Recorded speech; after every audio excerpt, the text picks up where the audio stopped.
안녕하세요. 반갑습니다.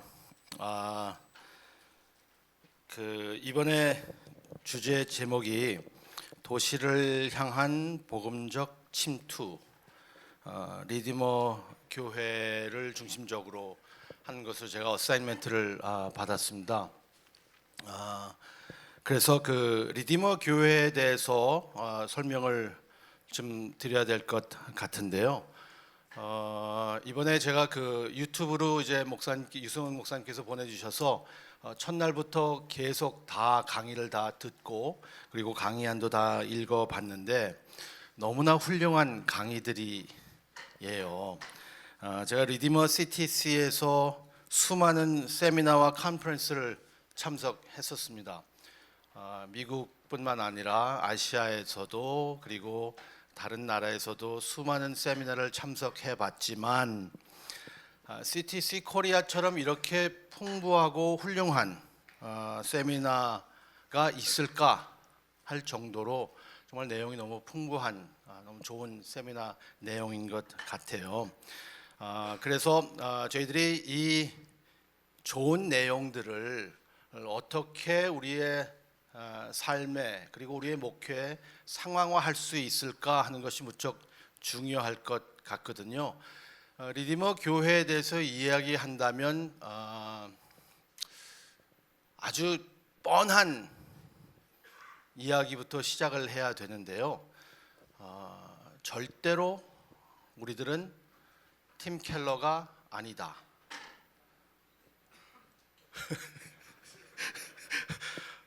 나는 팀 켈러가 아니다.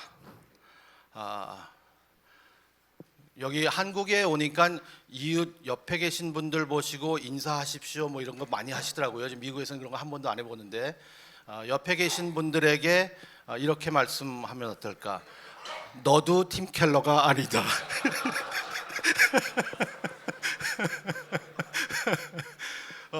우리 교회는 리디머 교회가 아닙니다. 미국에서 팀 켈러처럼 하려다가 망한 사람 많습니다.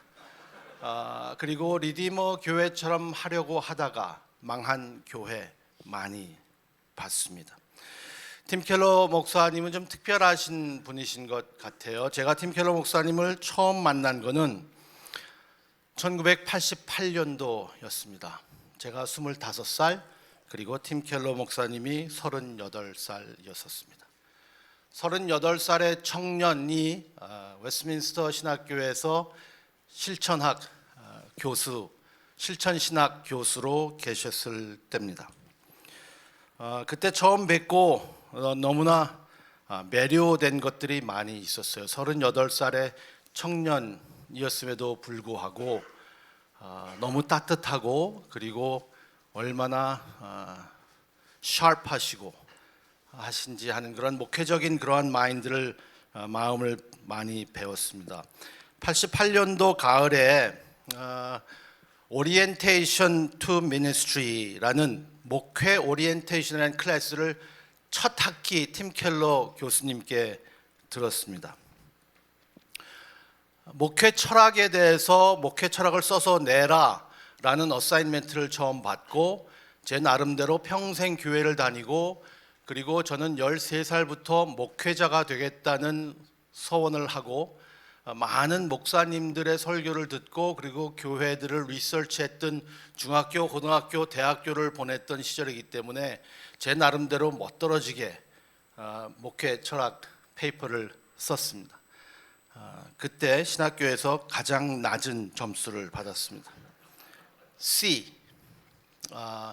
거기다 이렇게 썼어요. 정의와 구제 사역이 없는 목회 철학이 어떻게 있을 수 있느냐? 정의와 구제가 없는데 한국 교회에서 그리고 이민 교회에서 목회를 배우면서 정의와 구제에 대해서 그렇게 많이 들은 적이 없었습니다. 그래서 예배와 제자 훈련, 선교 너무 멋있게 썼거든요. 그래서 정의와 구제가 없다고 C를 줬습니다. 그 얘기를 저희가 개척한 교회 20주년 때 축하 메시지로 우리 성도들에게 다 폭로를 해서 제가 약간 곤란한 적이 있었죠. 그리고 가스펠 커뮤니케이션이라는 설교학을 들었는데 89년도에 뉴욕 맨하탄의 교회를 개척하기 위해서 학교를 떠나셨습니다. 학교를 떠나시고 그리고 이제 그 89년도에 개척을 하면서 종종 와서 이제 파템으로 강의를 하셨는데 팀 켈러 목사님이 그 목회를 하시면서 소명과 사명은 정말 깊이 있는 신학적 토대에 있다라고 저는 생각이 됩니다. 아주 탄탄한 조직 신학과 성경 신학을 바탕으로 목회를 하신 분이라고 저는 생각을 하고 있어요. 그래서 아마 팀 켈러 목사님은 웨스트민스터 신학교에서 실천 신학과에 계신 분이지만 어느 과에서도 강의를 할 수 있는 분이 아니었을까 할 정도로 신학적인 파운데이션을 강하게 가지고 있었습니다. 그리고 도시를 이해하고 사랑하는 도시 신학적 바탕으로 이루어졌다고 볼 수 있습니다. 도시를 이해하고 우리가 도시에 대해서 이야기를 많이 하고 도시에 대해서 이야기할 때 문화 이야기를 많이 합니다. 그래야 될 것 같아요. 그런데 제가 어제도 이제 그 하비 칸 교수님에 대해서 저희들이 들었는데 하비 칸 교수님도 이제 제가 신학교에 있을 때 이제 강의를 하시던 선생님이셨기 때문에 하비 칸 교수님이나 그리고 팀 켈러 교수님이 하비 칸에게 영향을 받아서 계속 가르쳤던 그리고 말씀을 하셨던 것 그리고 저에게 남는 말씀은 뭐냐면 도시 사역은 사람이에요.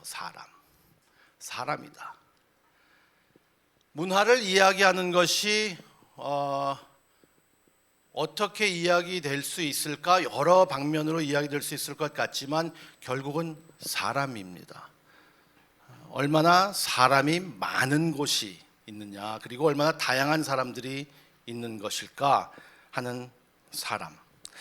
그래서 이 리디머 교회의 신학적 비전이 굉장히 깊이가 있고 도시 문화 속으로 들어가는 것에 볼 때에 항상 그 사람들을 봤던 것이죠. 제가 감탄했던 것이 무엇이냐 하면 신학교에서 가르치시는 대로 했는데 되더라. 보통 신학교에서 저희들이 공부를 하면 이거는 학교에서 가르치는 거기 때문에 그리고 목회 현장은 달라 이 얘기를 많이 해요. 그래서 목회 현장에서는 목회 현장에 있는 분들에게 배워야 되고 신학교에서 배우는 것들은 별로 관심이 없고 하는데 제가 팀 켈러 교수님을 보면서 이제까지 신학교를 다닌 지 35년이 훨씬 넘은 이제까지도 제가 저희 후배들에게 이야기하는 것은 배운 대로 해라랍니다. 배운 대로 하니까 이렇게 되는 모습들이 있더라라는 것입니다. 그래서 개척 그룹을 시작하실 때 팀 켈러 목사님이 그 개척 그룹에 있었던 사람들과 항상 이런 얘기를 했다고 해요. 처음에 개척을 시작했을 때에 했던 모임들이 그 CCC 그룹에 있었던 사람들이 소그룹으로 모여서 성경 공부를 시작하면서 리디머 교회는 시작이 됐다라고 하는데 거기에 글렌 클라이트네크라는 그 장로님이 있었습니다. 그 교회 장로님으로 은퇴하신 분인데요. 그분이 항상 그렇게 말씀하셨고 그리고 팀 켈러 목사님도 이 소그룹에서 저희들에게 이 트레이닝을 할 때 항상 하셨던 말이 뭐냐 하면 We're not starting a church for ourselves but for our neighbors. 우리는 우리를 위한 교회가 아니라 우리 이웃을 위한 교회를 세웁니다 라는 말을 항상 하셨어요. 우리는 우리를 위한 교회가 아니라 우리 이웃을 위한 교회를 한다. 우리가 어떻게 하려고 하는 교회가 아니라 우리 이웃을 위한 교회. 우리는 예배 드려서 모이고 그리고 제자 훈련하는 교회뿐만 아니라 우리의 도시가 필요로 하는 교회. 팀 켈러 목사님이 교회를 처음 시작하시고 실수했다고 할까요? 아니면은 잘못 생각했다고 할까요? 하는 것이 무엇이냐면은 우리를 위한 교회, 우리의 예배를 위해 전통적인 예배에 대해서 생각을 많이 하고 전통적인 목회에 대해서 생각을 많이 했는데 도시를 위한 교회에 대해서 무척 깊은 깨달음을 얻었다고 합니다. 그래서 리디머 교회에서 예상하지 못한 것들이 많이 있었던 것 같아요. 빠르게 성장하는 것이 무척 놀라운 일이었습니다. 리디머 교회가 이렇게 빠르게 성장할 수 있었을까? 놀라운 일이었었어요. 그때 왜냐하면 PCA 교단, 우리 교단의 PCA라는 교단에서 80년대에 맨하탄의 교회 개척 시도를 했었습니다. 어마어마한 돈을 투자해서 개척 시도를 했거든요. 근데 실패했어요. 잘 안 됐어요. 그래서 조심스럽게 리디머 교회를 개척하는 일을 하고, 그리고 팀 켈러 목사님은 어차피 이 PCA의 내지 선교부에서 교회 개척을 이제 전략적으로 하려고 했던 그 개척자의 넘버원 초이스는 아니었잖아요. 팀 켈러가 넘버원 초이스가 아니었고, 넘버원 초이스가 거절해서 넘버 투 초이스한테 갔더니 그분도 거절을 하고, 그래서 세 번째로 팀 켈러에게 물어봤더니 팀 켈러가 거절하고, 그리고 한 1% 정도, 2% 정도 생각을 할까라고 이야기를 아내에게 했더니 아내가 당신 미쳤냐는 이야기를 했다라는 말이 그 책에도 다 있죠. 그런데 어떻게 이렇게 빠른 성장을 할 수 있을까? 그리고 다양한 전문직이 참여하는 것, 참석하는 것들을 보고 무척 놀랐던 것 같아요. 원래 팀 켈러 목사님은 구제 사역에 무척 큰 관심을 가졌던 분입니다. PCA라는 그 교단의 집사 사역에 대해서 그 책과 교재를 쓰신 분이었거든요. 그 책이 이제 On the Road to Jericho라는 책으로 나중에 책이 나왔지만, 집사직에 대한 그 매뉴얼이 리디머 교회의 집사직의 매뉴얼이 한 300페이지 되는 매뉴얼이 있거든요. 그래서 집사가 무엇을 하는 거냐 하는 신학적인 것에서부터 쫙 이제 펼쳐진 것이 있어요. 그래서 그분은 이 구제와 정의의 사역에 훨씬 더 관심이 있었던 분이 아니었던가 하는 생각을 하게 됩니다. 그래서 전문직이 모였을 때에 이 구제하는 사역에서 좀 더 방향을 바꿀 수 있었던 것 같아요. 그리고 다민족의 사람들이 모이는 것으로 아마 놀랐다고 합니다. 특히 아시안 아메리칸들이 모이는 것들을 보면서 무척 신기하게 생각했던 것 같아요. 그래서 그 개척을 하시고 빠른 성장이 있고 아시안 아메리칸들이 이렇게 많이 모여서 웨스트민스터를 다시 찾아오셨어요. 그래서 한국 학생들과 면접을 했었습니다. 그분이 생각했던 것은 이렇게 다민족이 모였을 때는 다민족 리더십이 스테이지에 있어야 될 것 같다. 백인들만 서 있으면 안 될 것 같다 해서 이제 다민족 리더십을 이제 리크루트하는 그러한 일들을 생각하셨습니다. 그래서 성도들이 이렇게 다양하다면 리더십도 다양해야 한다라는 생각을 해서 웨스트민스터를 다시 방문하셔서 한국 학생들과 면접을 했습니다. 팀 켈러 목사님이 저에게 같이 일하자는 제안을 하셨을 때 제가 거절했습니다. 그 두 가지 이유로 거절을 했는데, 첫 번째는 저는 이민 교회에서만 성장을 했기 때문에 백인 교회에 간다는 생각을 할 수가 없었습니다. 그리고 두 번째는 저는 그때까지만 하더라도 대형 교회에 줄 서서 부목사로 들어가야 되는데 뭐 몇백 명 모이는 교회 들어가면 어떡할까? 내가 출세해야 되는데 라는 아주 보편적인 생각을 가지고 있었습니다. 아주 보편적인 생각이죠. 그것이 옳은 생각은 아니었지만 그래서 제가 거절을 하고, 그리고 10년 후에 개척을 할 때에 팀 켈러 목사님을 찾아갔습니다. 그 중에도 자주 만났어요. 그때는 자주 만나 주셨습니다. 30년 전에 팀 켈러는 우리가 아는 팀 켈러가 아니었거든요. 그래서 그분이 좀 내성적인 분이었었기 때문에 제가 주일날 예배도 참여하고 이렇게 참석하다 보면 그때는 예배를 드리고 이제 이런 스테이지에서 이렇게 앉아 계셨어요. 이렇게 여기에 이렇게 다리를 내고 이렇게 앉아서 있으면 사람들이 와서 질문하고 뭐 이렇게 했는데, 거기 혼자 앉아 계시면 제가 찾아가서 이제 같이 이야기하고 그러면은 저한테 그렇게 이야기했던 기억이 납니다. 나 와서 인사해줘서 고맙다. 나 혼자 앉아있지 않게 해줘서 고맙다고 그 정도로 수줍음이 많은 내성적인 사람이었었는데 그리고 학교 후에도 이제 계속 이제 이야기를 하다가 제가 개척에 대한 생각을 하고 팀 켈러 목사님이 개척에 대한 이런 운동을 뉴욕에서 89년도부터 시작을 하셨기 때문에 저도 2000년도 2월달에 교회 개척을 했습니다. 팀 켈러 목사님의 교회 개척을 그 운동을 시작할 때에 같이 그 CTC라고 시작할 때 그때는 CTC라는 이름이 아니라 Redeemer Urban Church Planting Center라고 시작을 했었습니다. 2000년도에. 그때 이제 제가 찾아가서 팀 켈러 목사님께 그런 질문을 했어요. 목사님 10년 전에 학교에서 그런 이야기 했던 기억이 납니까? 그러니까 기억이 난다고 하십니다. 제가 개척을 하려고 하는데 제가 목사님께 두 가지가 필요합니다. 뭐가 필요하냐? 그래서 제가 돈이 필요하고 훈련이 필요합니다. 저 훈련 시켜주시고 돈 좀 주십시오. 여기서 이렇게 큰 그룹에서 녹화도 되는데 이렇게 이야기할 수 있을지 모르겠지만 뭐 팩트니까.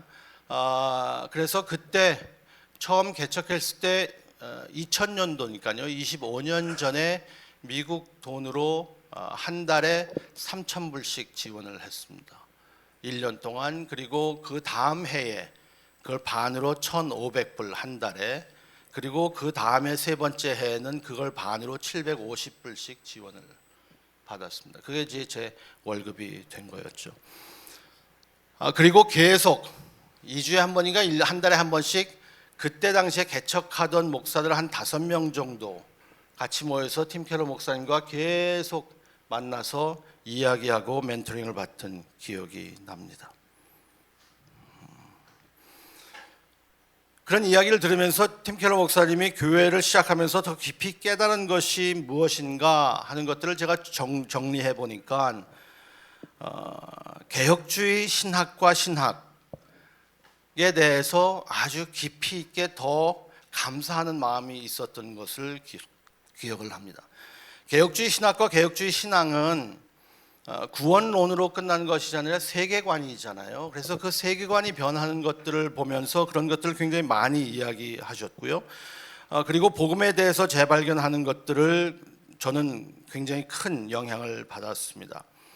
단지 회심의 메시지가 아니라 그리스도 안에서 삶 전체를 형성하는 복음의 메시지죠. 그래서 그 유명한 말이 나왔잖아요. Gospel is not the ABCs of Christianity, but the A to Z of Christianity. 복음은 기독교의 ABC가 아니라 A to Z이다. 그리고 복음 성품, 복음 형성. 저희 젊은 목회자들, 제가 교회를 개척했을 때에 37살이었는데 젊은 목회자들을 앉혀놓고 계속 강조했던 것은 무엇이냐 하면은 복음의 은사보다 중요한 것은 복음의 열매이다라는 말씀이었어요. 복음의 은사보다는 복음의 열매. 그래서 복음 성품. Gospel changes everything이라는 말은, 복음은 모든 것을 변화시킨다라는 말은 우리들의 성품을 변화시키고 우리의 도시의 세계관과 가치관을, 문화를 변화시키는 것들을 이야기하죠. 개인의 회심, 그리고 우리의 사회의 구조의 변화를 이야기하는 것 같아요. 그래서 도시 신학에 대해서도 굉장히 도시에 대한 복음적 이해가 깊이가 있었습니다. 분명 하비 칸 교수님으로 받은 큰 영향이에요. 말씀을 하실 때마다 도시 선교, 그리고 선교에 대해서 이야기할 때마다 제가 계속 제 생각에 한 번도 안 빠진 것 같아요. 하비 칸을 이야기하지 않은 적이 없었던 것 같아요. 그래서 하비 칸이 한국에서 선교하시던 그 이야기를 듣고, 그리고 그래서 그분의 책에는 하비 칸에서 들은 한국 사역, 이렇게 많이 기록을 하는 것들이 많이 있습니다. 그래서 도시를 단지 이용해서도 안 되고 도시를 불쌍히 여겨서도 안 된다. 도시를 사랑하고 도시로부터 배워야 된다라고 강조하는 것이죠. 그래서 전형적인 교회를 시작했지만 도시에 대해서 다시 배우는 것들을 깨닫고 많은 지역의 다른 도시의 리더들과 같이 협력하고 그분들에게 배우는 일들을 시작합니다. 그래서 유럽에 있는 도시에 있는 리더들과 자주 만나는 그래서 같이 배우는 그러한 그 과정을 굉장히 많이 가지고 있었어요. 목회를 하면서 초창기에 네 가지는 꼭 변하지 않고 지키고 싶다라는 것이 있었습니다. 리디머에서 컴프로마이즈 할 수 없는 것, 정말 이 도시에 렐리벤트한 사역을 해야 하지만 컴프로마이즈 할 수 없는 것을 네 가지로 이야기했는데 그것은 죄, 첫 번째는 죄예요. 죄. 지금 이 시대에 뉴욕에서 그리고 서울도 마찬가지죠. 우리 도시도 마찬가지. 죄에 대해서 그렇게 많이 이야기할 수 있는 사람들이 있을까? 그리고 죄를 어떻게 설명을 할 수 있을까 하는 것인데 죄를 굉장히 뉘앙스를 가지고 잘 성경적으로 설명하시죠. 그래서 죄 밑에 죄를 이야기하고 죄의 심각성과 현실을 깊이 강조하시죠. 그래서 복음이 이렇다라고 말했습니다.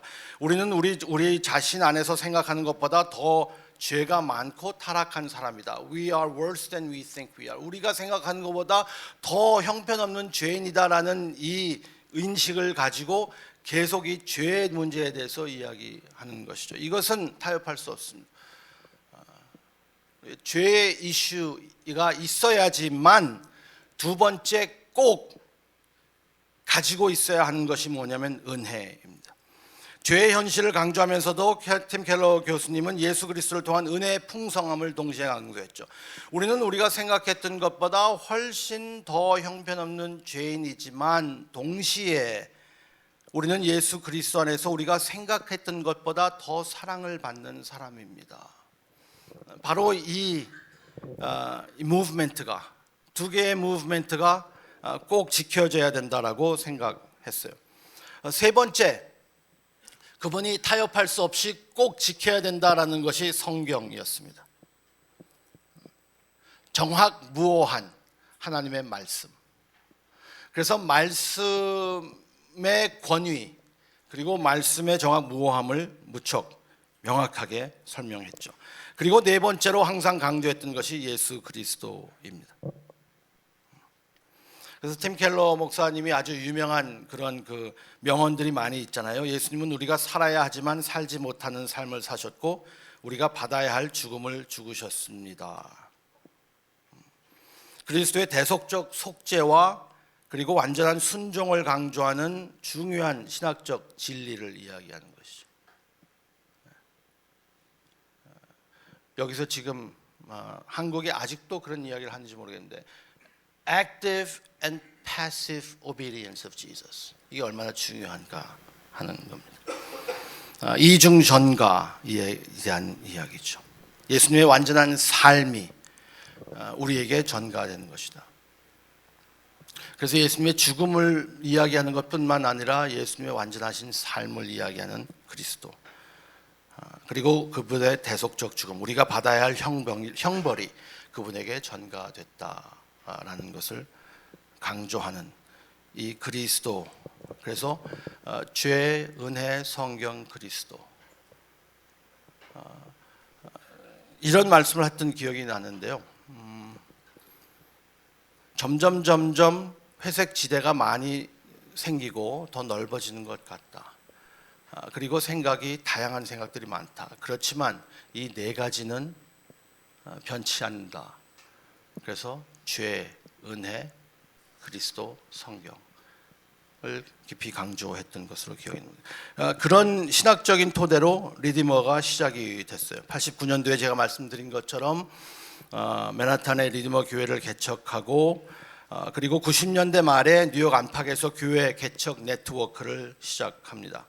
그래서 2000년도 1월 달에 리디머 얼번 처치 플랜팅 센터라는 것을 설립을 하고 교회 개척자 훈련, 도시복음화, 전략 수입 이런 것들을 하는데 2000년도에 이제 리디머 얼번 처치 플랜팅 센터를 시작한다고 했을 때에 이제 제가 그때 팀 켈러 목사님을 찾아갔던 거죠. 그래서 교회 개척을 리디머를 통하여서 할 수 있었던 겁니다. 리디머 교회가 도시로 들어가는 것은 신학적 깊이, 문화적 참여, 교회 개척, 정의와 구제 사역, 그리고 일터 사역 이런 것들을 총괄하는 좀 그 통합적인 사역을 통해서 뉴욕시에서 복음을 일으켰습니다. 리디머의 이 종합적인 비전을 좀 같이 말씀을 드릴게요. 리디머의 종합적인 비전을 10가지로 말씀을 드린데 간단하게만 말씀드릴게요. 저도 아침에 설교하시면서 시간의 여유를 드렸던 것처럼 시간의 여유를 여러분들에게 드리려고 노력을 하겠지만 그게 제 의지로 됩니까? 어디? 네. 하지만 그렇게 해보도록 노력하겠습니다. 제가 강의를 들으면서 유성훈 목사님이 계속 이런 말씀을 하세요. 여러분들 피곤하시죠?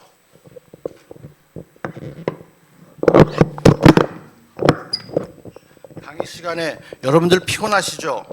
얼마나 피곤하실까?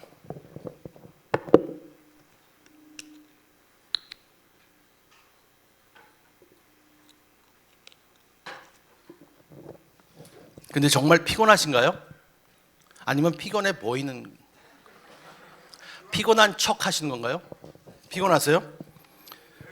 뭐가 피곤해요? 이렇게 좋은 동역자들 만나고 이렇게 있는데 교회 떠나 있고 집도, 뭐가 피곤해?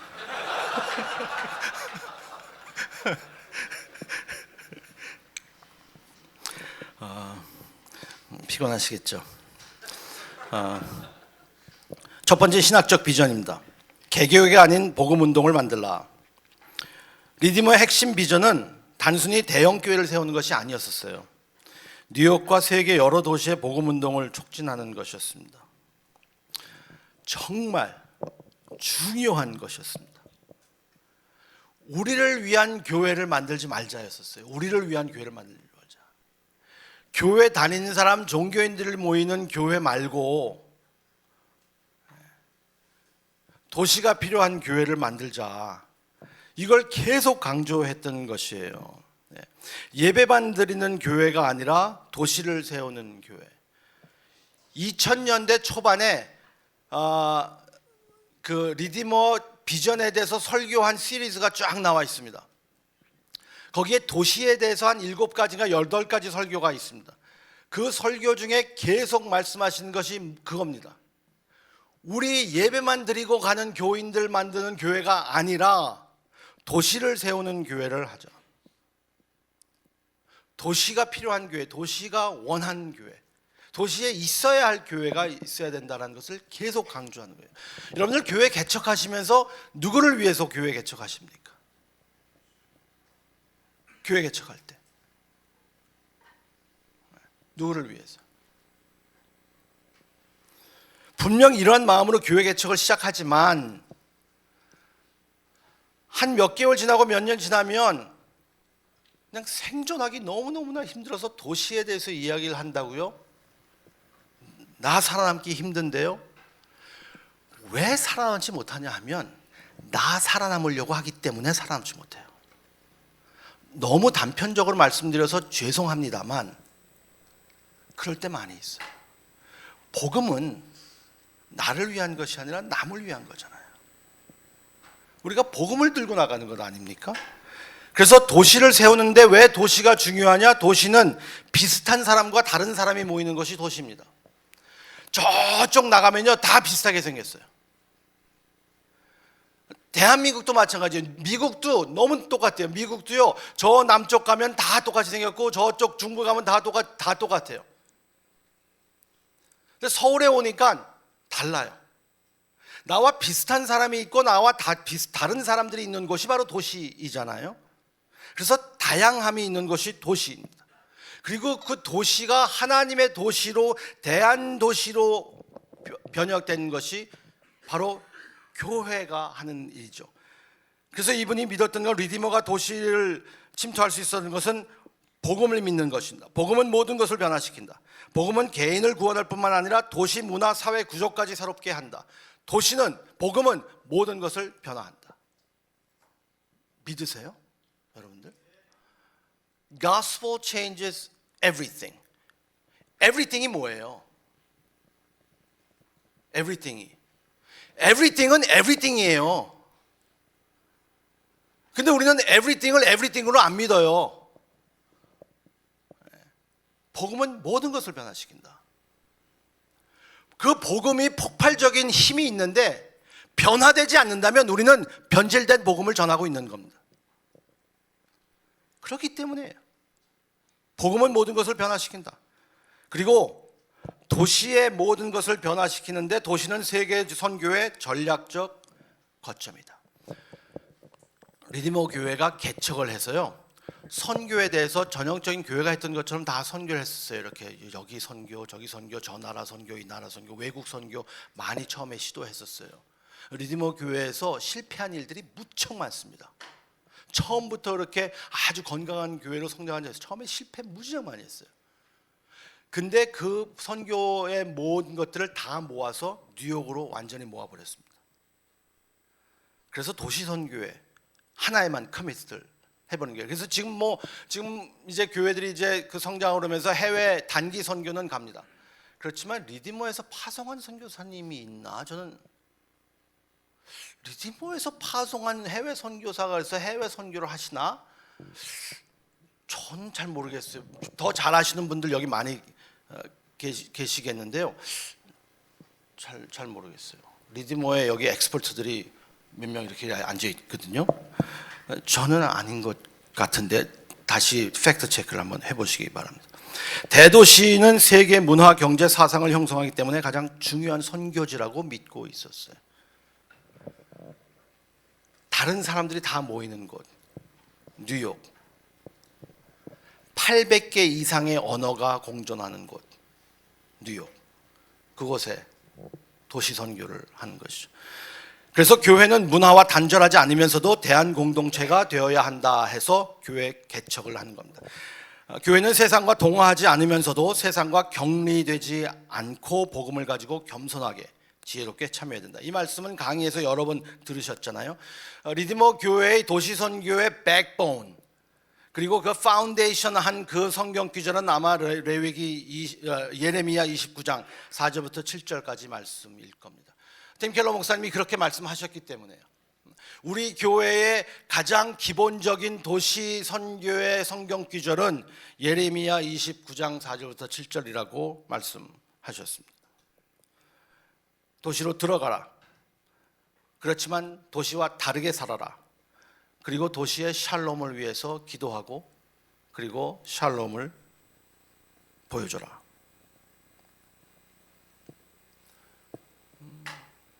도시 부흥을 꿈꾸지 않는 대형 교회는 얼마나 쓸모가 있을까? 도시 부흥을 꿈꾸지 않는다면, 도시 부흥을 꿈꾼다면 너무나 필요한 일들을 할 수 있죠. 열매 없이 도시의 이웃들을 섬기지 않는 개척 교회는 무슨 필요가 있을까? 그 지역의 동네 사람들이 샬롬을 경험하지 못한다면 그 개척이 어떤 의미가 있을까요? 교회 개척을 했는데 그 동네가 샬롬이 없어요. 그 동네에. 그래서 교회 개척을 통한 도시 복음화가 있습니다. 3번으로 바로 뛸게요. 그리고 2번은 다시 돌아올게요. 처음에는 리디머 교회는 분립개척의 형식으로 시작을 했어요. 그래서 빌리지 철치, 그린치 빌리지의 빌리지 철치를 개척하고, 그리고 라이 뉴욕이라는 곳에 트리니티 철치를 개척하고, 그리고 할렘의 뉴송 철치를 개척하고, 그리고 뉴저지의 리디머 뉴저지 교회를 개척하고, 이런 분립 개척 형식으로 처음에 시작했었어요. 그런데 2000년도에 리디머 얼번 철치 플랜팅 센터를 정식으로 설립을 하고, 교회 개척자 훈련 그리고 도시복음화 전략을 완전히 수립하게 됩니다. 그래서 이제 리디머 CTC, City to City라는 도시에 얼마나 헌신하는가 하는 이 비전을 가지고 이 이름을 바꿨죠. 그래서 세 가지 모델로 교회 개척을 합니다. 처음에는 이제 처음에 했던 것처럼 이제 분립 개척, hive off라고 하는데요. 분립 개척을 했고, 그리고 두 번째는 파트너십 개척. 그래서 다른 네트워크와 그리고 다른 교회 개척하는 네트워크와 같이 파트너를 하면서 교회 개척을 하는 거예요. 그리고 세 번째는 파이어니어 교회 개척이라 해서 어떤 사람이 하나가 나타나서 교회 개척을 한다면 그 사람을 키워줘서 교회 개척을 하는 일입니다. 리디머에서 교회 개척을 할 때 대형 교회 모델을 추구하지 않고 도시 전역의 교회를 개척하는 것에 정말 전략을 계속 힘을 쏟았죠. 그래서 전 세계적으로 나가게 되는데요. 시작된 교회가 지금 2156개 정도, 2100교회 정도 된다고 해요.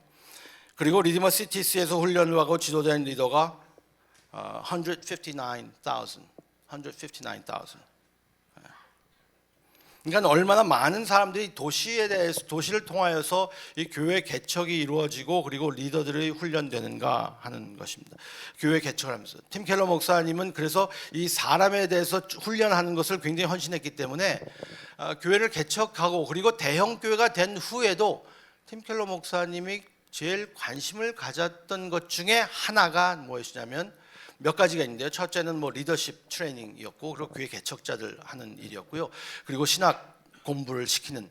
그래서 리폼 신학교와 리디머 시티가 같이 협력해서 이제 신학생들을 가르치는. 보통 그 신학교에서 가르치면 이제 저녁 클래스를 가르치셨는데, 팀 켈러 교수가 이제 살아계실 때에 60대 중반 후반에서도 계속 신학교에서 리디머 시티와 리폼 신학교와 가르치실 때 학생들이 한 5명, 6명 앉아 있는데 온 정성을 쏟아서 학생들을 가르치시고 이렇게 했었습니다. 그러니까 대형 집회 찾아다니시진 않으셨어요. 그리고 또 하나 가장 중요한 것, 제가 항상 도전을 받고 존경스러운 게 뭐냐면 전도 사역이었습니다. 예수님을 믿지 않는 사람들을 끊임없이 만났어요. 끊임없이. 뉴욕 베스트셀러 라이터이며 리디머 교회의 담임 목사이며 우리가 생각하는 이런 분이지만 뉴요커들이 지나갈 때 팀 켈러가 누군지 어떻게 알아요? 저 사람이 뭐 하는 사람이에요. 그냥 키 한 190 되고 대머리 아저씨인데.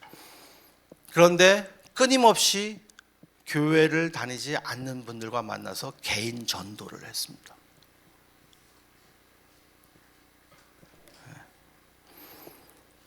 그래서 리디머에서 계속 훈련을 그렇게 하는 것이죠.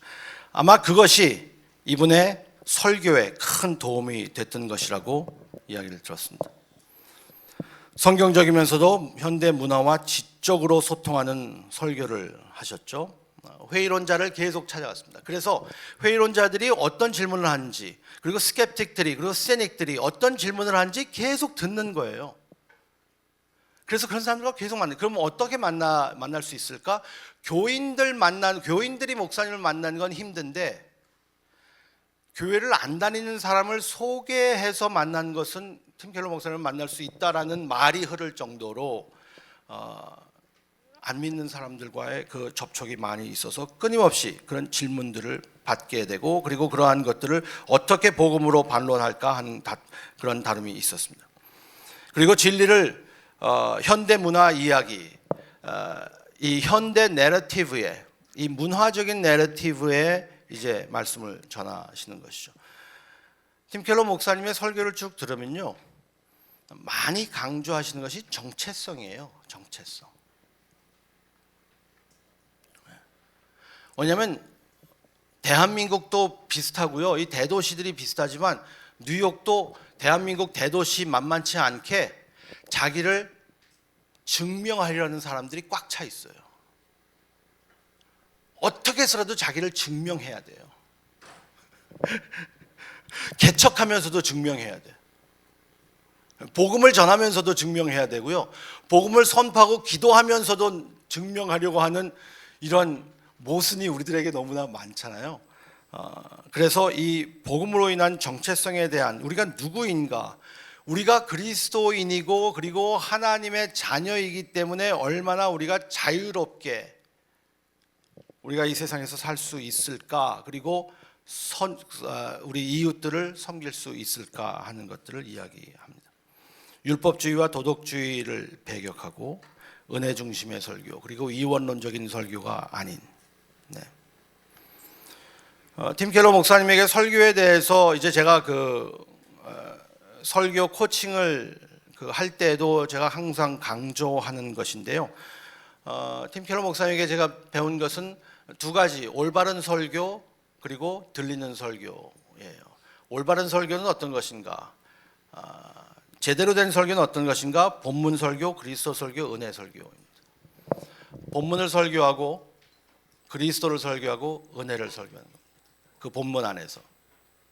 들리는 설교는 무엇인가? 마음을 향한 설교, 그리고 문화를 향한 설교. Preach to the heart and preach to the culture. 문화를 향해서 설교해라, 그리고 마음을 향해서 설교해라 라는 것이죠. 빨리빨리 지나갈게요. 제가 몇 시에 끝나야 되냐 하면요, 10시 40분, 30분, 35분. 자, 여러분들이 다 아시는 이야기이기 때문에 제가 많이 이야기할 필요는 없는 것 같아요. 다 아시는 얘기예요. 네 번째, 일터 신학과 문화 변혁. 리디머는 일터도 소명이고 직업을 통해 하나님의 영광을 드러낼 수 있음을 강조하는 것입니다. 제가 교회에서 자라고, 그리고 교회 처음에 이제 부목사로 사역을 할 때에도, 그리고 저희 교회를 개척해서 처음에도 제자 훈련이라고 한다면 좋은 교인 키우는 거라고 생각을 했었어요. 교회에 열심히 나오는, 교회에 충성하고 교회에 꼭 필요한 교인, 그게 제자 훈련이라고 생각을 했어요. 그런데 팀 켈러 목사님이 리디머에서 이제 목회를 하면서 faith and work, 일과 영성을 이제 통합하는 이 사역을 계속 보이면서 정말 이것이 얼마나 중요한가, 그리고 제자 훈련의 가장 중심적인 것이 이것이 아닐까. 보통 우리 성도들이 교회, 한국 교회는 무슨 프로그램이 많이 있어요. 그런데 개척 교회는 프로그램이 많이 있을 수는 없잖아요. 개척 교회는 프로그램이 많이 있을 수 없는데, 큰 교회에서 하는 것을 그냥 작은 모형으로 그 교회를 프로그램을 해요. 그래서 개척 운동, 무슨 제자 훈련반이 막 그냥 막 5, 6개, 7개, 8개, 9개, 10개 막 이렇게 들어가고, 그걸 다 하면은 뭐 수료하고 뭐 이런 식으로 많이 했었잖아요. 그런데 성도들이 아무리 교회에서 프로그램이 많은 바쁜 교회라고 할지라도 일주일에 한 10시간 정도 교회에서 보내면 많이 보내는 시간인가요? 그 정도도 보낼 수 있을까? 그런데 보통 일터에서 40시간, 50시간을 일주일에 보내요. 교회에서 저희들이 있는 시간에 모든 훈련을 거기서 어떻게 살아야 되느냐를 투자를 하고, 그리고 일터에 대해서 저희들이 투자하는 일들이 그렇게 많지가 않은 것 같아요. 그래서 신앙과 직업의 통합이 얼마나 중요한가 하는 것이죠. 그래서 우리가 소명을 어떻게 가질 수 있을까? 저희 교회에서도요, 이 통합적 사역, 어저께도 통합적 사역을 여러분들이 같이 공부하셨잖아요.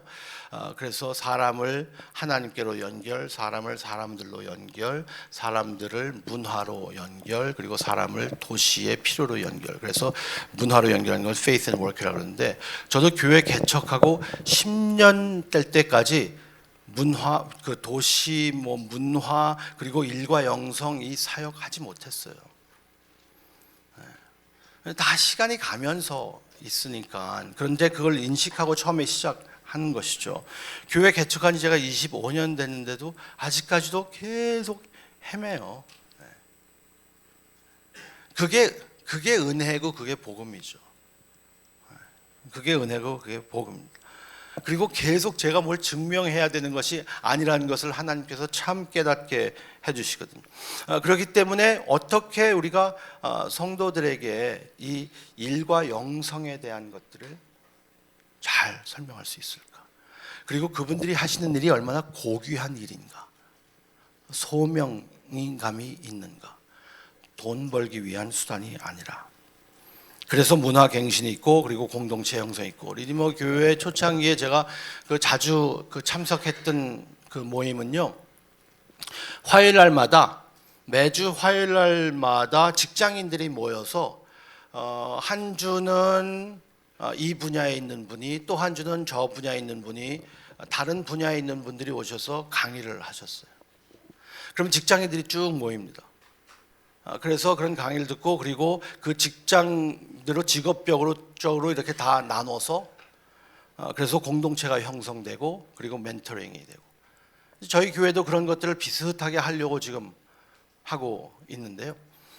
그래서 각 직종마다 신앙인으로 20년, 30년 정말 씨름하면서 어떻게 내가 신앙을 지켜야 할까 하는 신앙을 가진 분들이 계시거든요. 교회에.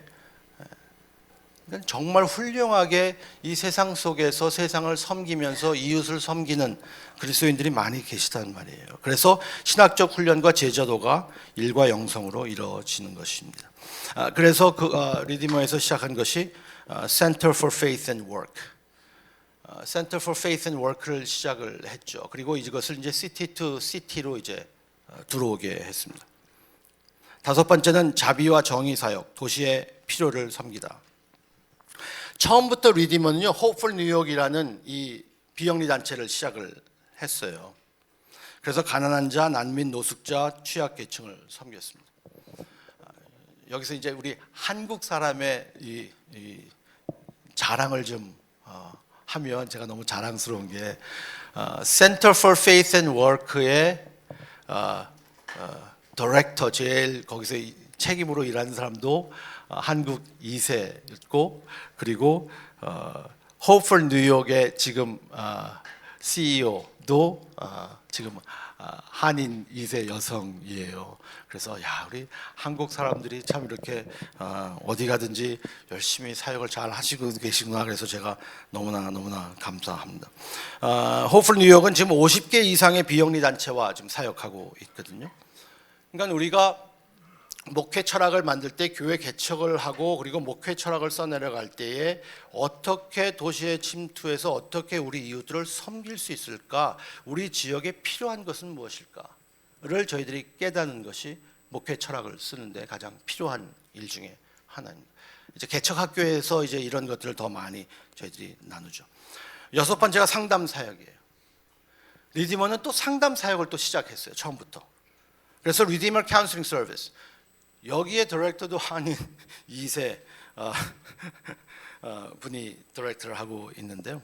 여성분이.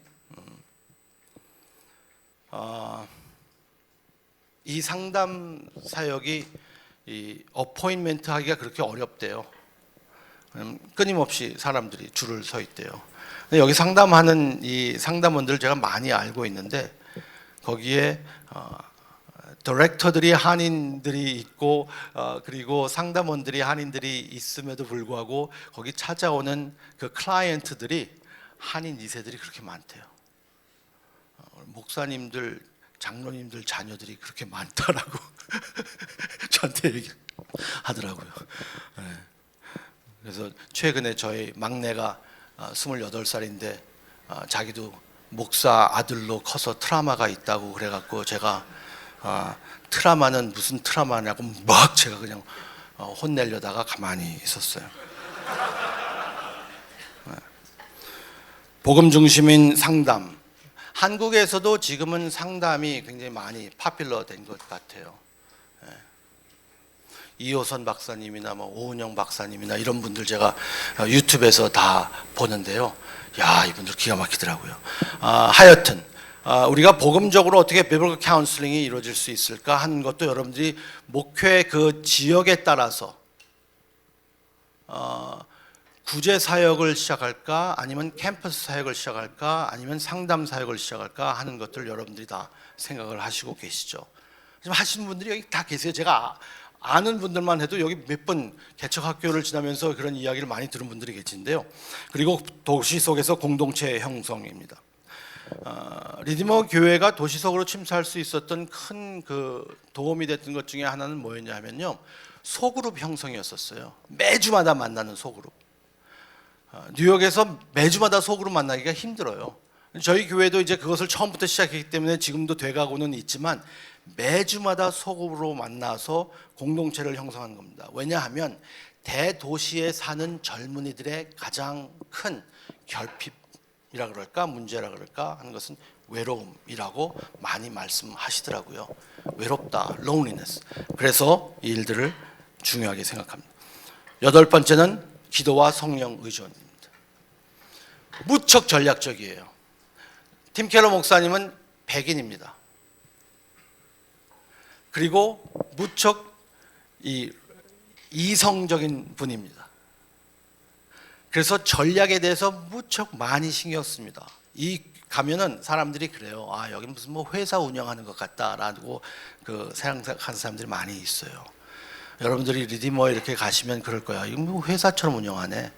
분위기가 뭐 이럴 수 있어요. 그렇게 느끼기도 해요.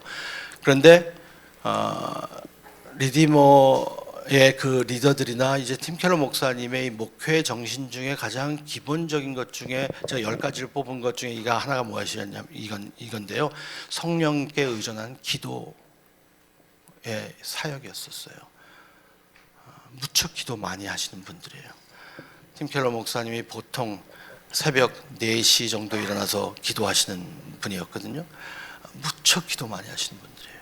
그분들 모여서 기도하는 모습들을 보면 정말 은혜스럽습니다. 그리고 교단과 인종을 초월한 복음 연합. 리디머 교회는 교회 개척할 때 자기 교회 이름으로 개척하는 거 별로 하지 않았고요. 그리고 PCA 교단 교회만 개척하지 않았고요. 순복음 교회, 오순절 교회, 침례교회, 다른 교회 개척 많이 했어요. 큰 교회 목사님들이 이런 말씀을 하세요. 제가 분립 개척해서 우리 생태계를 만듭시다. 그러면은 제가 또 교회 개척해갖고 다 다른 교회 가갖고 우리 교회 개척한다 그러고 사는 사람들이 뭐라 그러면 어떻게 해요? 그래서 제가 해법이 있어요. 다른 교단 개척하면 되잖아요. 그러면 거기서 섬찟해요. 침례교회 교회 개척하면 되잖아 거기에. 그리고 감리교회 개척하면 되고 오순절 교회 개척하면 되잖아요. 나사렛 교회 개척하고. 리드머가 그렇게 했거든요.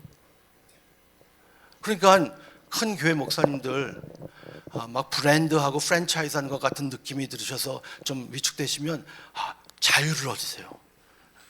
다른 교단 개척하면 되죠. 얼마나 좋아요. 그리고 장기적 비전. 이것만 말씀드리고 마칠게요. 팀 켈러 목사님이 돌아가시기 한 5년 정도, 6년 정도 계속 강조하시던 것은 젊은 세대 사역이었습니다. 리더십 파이프라인. 그래서 대학생들에게 무척 큰 관심을 가지셨어요. 저희 교단에는요, RUF라는 Reform University Fellowship이라고 개혁주의 그 대학 모임, 대학 선교회들이 다 이렇게 있어요. 그런데 저희 교단이 남부에서 시작했기 때문에 이 뉴욕 같은 데서 그런 게 있기가 참 힘들어요. 대학 모임이. 그래서 CCC하고 인터벌시티가 굉장히 많이 있는데 리디머가 들어오면서 뉴욕에 지금 RUF, Reform University Fellowship이 시작한 학교들이 거의 다 들어가 있어요. 개혁주의 신학으로 가르치는 거의 다 들어가 있어요. 어떻게 들어가 있는가? 거기에 무척 투자를 많이 하신 거예요. 기도하고 그리고 리더들을 훈련하고. 그래서 이분이 이제 은퇴하신 후에 목회를 생각하면서 저희들에게 계속 강조했던 것은 대학 사역, 젊은이 사역에 중점을 많이 둬야 된다는 것이죠.